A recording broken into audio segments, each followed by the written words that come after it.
ಗೆಳೆಯರೆ, ಮಹಾಭಾರತದಲ್ಲಿ ನೀವು ಕಂಡಿರದ ಒಂದು ಅಪರೂಪದ ಕತೆ. ನೀವು ಅಬ್ಸರ್ವ್ ಮಾಡಿರ್ತೀರ. ಮಹಾಭಾರತ ಯುದ್ಧದಲ್ಲಿ ಅರ್ಜುನನ ರಥದಲ್ಲಿ, ಅವನ ರಥದ ಯುದ್ಧದ ಧ್ವಜದಲ್ಲಿ ಒಂದು ಕಪಿಧ್ವಜ ಇರುತ್ತೆ. ಆ ಕಪಿಧ್ವಜ ಬರಕ್ಕೂ ಸಹ ಈ ಕಥೆಯೇ ಕಾರಣ. ಬನ್ನಿ, ತುಂಬಾ ಇಂಟ್ರೆಸ್ಟಿಂಗ್ ಇರೋ ಈ ಕಥೆನ ಕೇಳೋಣ. ಮೊದಲಿಗೆ ಶ್ರೀಕೃಷ್ಣನ ತಂತ್ರ ಮತ್ತು ಅರ್ಜುನನಿಂದ ಹನುಮಂತನಿಗೆ ಸೋಲುಂಟಾಗುತ್ತದೆ. ಖಂಡಿತ ಹನುಮಂತ ಮಹಾವೀರ, ಆದ್ರೂ ಸಹ ಶ್ರೀಕೃಷ್ಣ ಮತ್ತು ಅರ್ಜುನನ ತಂತ್ರದಿಂದ ಹನುಮಂತನಿಗೆ ಸೋಲುಂಟಾಗುತ್ತದೆ. ಈ ಕತೆ ಸ್ಟಾರ್ಟ್ ಆಗೋದು ಮಹಾಭಾರತದ ಕುರುಕ್ಷೇತ್ರ ಯುದ್ಧ ನಡೆಯೋಕ್ಕಿಂತ ಮುಂಚೆ. ಆ ಸಮಯದಲ್ಲಿ ಅರ್ಜುನನು ಒಮ್ಮೆ ರಾಮೇಶ್ವರಕ್ಕೆ ಬರ್ತಾನೆ. ರಾಮೇಶ್ವರದಲ್ಲಿ ಅವನು ನಡೆದಾಡ್ತಿರುವಾಗ ಒಬ್ಬ ಕೋತಿಯ ರೂಪದಲ್ಲಿದ್ದ ಹನುಮಂತನನ್ನು ನೋಡ್ತಾನೆ. ಹನುಮಂತನನ್ನು ನೋಡಿದಾಗ ಅರ್ಜುನನಿಗೆ ಏನೋ ಒಂದು ಗರ್ವ ಬರುತ್ತೆ. ನಾನೆಂಥ ಒಂದು ಮಹಾನ್ ಬಿಲ್ಲುಗಾರ ಅಂತೇಳಿ ಹನುಮಂತನಿಗೆ ಹೀಯಾಳಿಸ್ತಾನೆ. ಮಾತ್ರವಲ್ಲ, ಅರ್ಜುನ ಹೇಳ್ತಾನೆ ಹನುಮಂತನಿಗೆ, ಶ್ರೀರಾಮಚಂದ್ರ ಒಬ್ಬ ಮಹಾನ್ ಬಿಲ್ಲುಗಾರನಾಗಿದ್ದ. ಆಗಿದ್ರು ಸಹ ನೀವು ಕಲ್ಲಿನಿಂದ ಸೇತುವೆ ಕಟ್ಟಿದ್ದೀರಾ. ನಾನಾಗಿದ್ರೆ ಕೇವಲ ಬಾಣದಿಂದಲೇ ಇಲ್ಲಿಂದ ಹಿಡಿದು ಲಂಕಾದವರೆಗೆ ಸೇತುವೆಯನ್ನು ಕಟ್ಟಿ ಬಾಣದಿಂದನೇ ನಾನು ಸೇತುವೆ ಕಟ್ತಾ ಇದ್ದೆ. ಅದು ಶ್ರೀರಾಮನಿಗೆ ಮತ್ತು ವಾನರರಿಗೆ ತುಂಬಾ ಹೆಲ್ಪ್ ಆಗೋದು ಅಂತೇಳಿ ಒಂದು ಹೀಯಾಳಿಸೋ ರೀತಿಯಲ್ಲಿ ಮಾತಾಡ್ತಾನೆ. ಅರ್ಜುನನ ಮಾತು ಕೇಳಿ ಹನುಮಂತ ಮನಸ್ಸಲ್ಲೇ ನಗಾಡ್ತಾನೆ. ಹನುಮಂತ ಹೇಳ್ತಾನೆ, ನೀನು ಕಟ್ಟಿರೋ ಬಾಣದ ಸೇತುವೆ ಕೇವಲ ನಮ್ಮ ಒಂದು ಕಾಲಿಟ್ಟರೆ ಸಾಕು ಅದು ಕುಸಿದು ಬೀಳುತ್ತದೆ. ನಾವು ಕಟ್ಟಿದ ಈ ಕಲ್ಲಿನ ಸೇತುವೆ ಆಗಿದ್ದಕ್ಕೆ ಆ ಸೇತುವೆ ಇಂದಿಗೂ ಸಹ ಗಟ್ಟಿಯಾಗಿದೆ ಅಂತ ಹೇಳ್ತಾನೆ. ಈ ಮಾತು ಕೇಳಿ ಅರ್ಜುನನಿಗೆ ತುಂಬ ಸಿಟ್ಟು ಬರುತ್ತೆ. ನನ್ನನ್ನು ಅಷ್ಟೊಂದು ಹೀಯಾಳಿಸ್ತೀಯಾ? ಹಾಗಾದ್ರೆ ನಾನು ನಿನಗೊಂದು ಚಾಲೆಂಜ್ ಆಗ್ತೀನಿ ಅಂತ. ಹನುಮಂತ ಕೇಳ್ತಾನೆ, ಏನು ಚಾಲೆಂಜ್ ಅಂತ. ನಾನು ಇಲ್ಲಿಂದ ಈಗ ಪುನಃ ಹೊಸದಾಗಿ ಒಂದು ಸೇತುವೆ, ನನ್ನ ಬಾಣದಿಂದನೇ ಒಂದು ಸೇತುವೆನ ಕಟ್ತೇನೆ. ಸಾಧ್ಯವಾದ್ರೆ ನೀನು ಅದನ್ನ ನಾಶ ಮಾಡು ಅಂತ ಹೇಳ್ತಾನೆ. ಹನುಮಂತ ಹೇಳ್ತಾನೆ, ಓಕೆ, ಬಾಣ ಕಟ್ಟು ಅಂತ ಹೇಳ್ತಾನೆ.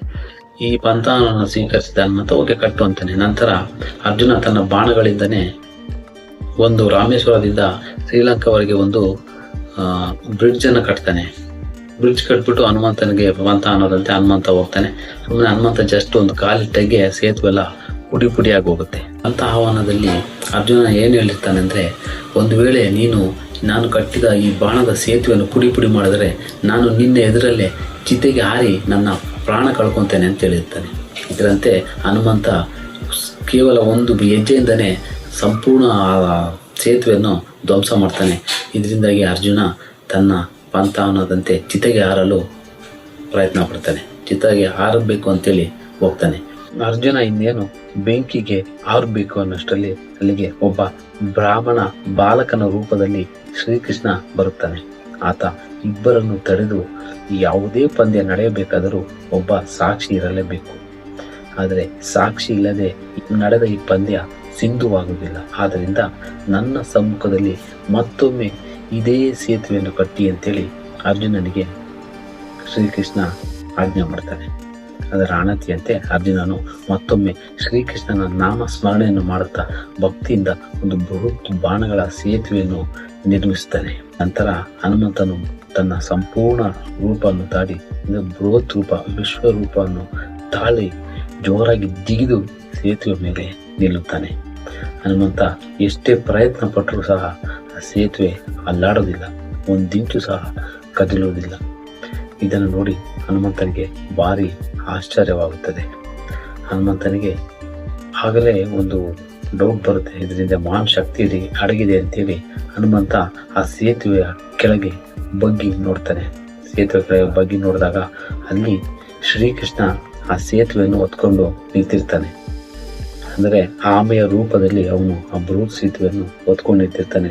ಅದೇ ಸಮಯದಲ್ಲಿ ಆ ಬೆನ್ನಿನಿಂದ ರಕ್ತ ಸೋರ್ತಾ ಇರ್ತದೆ. ಬೆನ್ನಿನಿಂದ ರಕ್ತ ಸೋರೋದನ್ನು ಕಂಡ ಹನುಮಂತ ತುಂಬ ಬೇಸರದಿಂದ ತನ್ನ ನಿಜವಾದ ರೂಪವನ್ನು ತಾಳ್ಬಿಟ್ಟು ನಾನು ಸೋತೆ ಅಂತೇಳಿ ಶ್ರೀಕೃಷ್ಣನಲ್ಲಿ ಸೋಲನ್ನು ಒಪ್ಕೊಳ್ತಾನೆ. ಹೀಗೆ ಹನುಮಂತನು ಶ್ರೀಕೃಷ್ಣ ಮತ್ತು ಅರ್ಜುನರ ಈ ಒಂದು ತಂತ್ರದಿಂದ ಹನುಮಂತನು ಸೋಲ್ಬೇಕಾಗುತ್ತೆ. ಗೆಳೆಯರೆ, ಇಲ್ಲಿ ಶ್ರೀಕೃಷ್ಣನು ಅರ್ಜುನನ ಅಹಂಕಾರವನ್ನು ಮುರಿಯಲು ಮತ್ತು ಹನುಮಂತನಿಗೆ ಅರ್ಜುನನ ಶಕ್ತಿಯನ್ನು ಪರಿಚಯಿಸೋಕ್ಕೋಸ್ಕರ ಈ ಲೀಲೆ ಮಾಡುತ್ತಾನೆ ಅಂತೇಳಿ ಮಹಾಭಾರತ ಗ್ರಂಥದಲ್ಲಿ ಹೇಳುತ್ತಾರೆ. ಗೆಳೆಯರೆ, ಇದರ ನೆನಪಿಗಾಗಿ ಹನುಮಂತನು ಮಹಾಭಾರತದ ಯುದ್ಧದಲ್ಲಿ ಅರ್ಜುನನ ರಥದಲ್ಲಿ ಅಂದರೆ ಕಪಿಧ್ವಜವಾಗಿ ಕುಳಿತು ಪಾಂಡವರನ್ನು ರಕ್ಷಿಸುವುದಾಗಿ ಮಾತು ನೀಡುತ್ತಾರೆ. ನೀವು ನೋಡಿರ್ಬೋದು, ಮಹಾಭಾರತ ಯುದ್ಧದಲ್ಲಿ ಒಂದು ಕಪಿಧ್ವಜ ಅಂದರೆ ಪಾಂಡವರ ರಥದ ಧ್ವಜದಲ್ಲಿ ಹನುಮಂತನ ಚಿತ್ರ ಇರೋದು ಇದೇ ಕಾರಣದಿಂದಾಗಿ. ಗೆಳೆಯರೆ, ಈ ಕತೆ ನಿಮಗೆ ಇಷ್ಟ ಆದರೆ ಶೇರ್ ಮಾಡಿ, ಎಲ್ಲರಿಗೂ ಹಾಗೂ ಒಂದು ಲೈಕ್ ಕೊಡಿ. ಧನ್ಯವಾದಗಳು.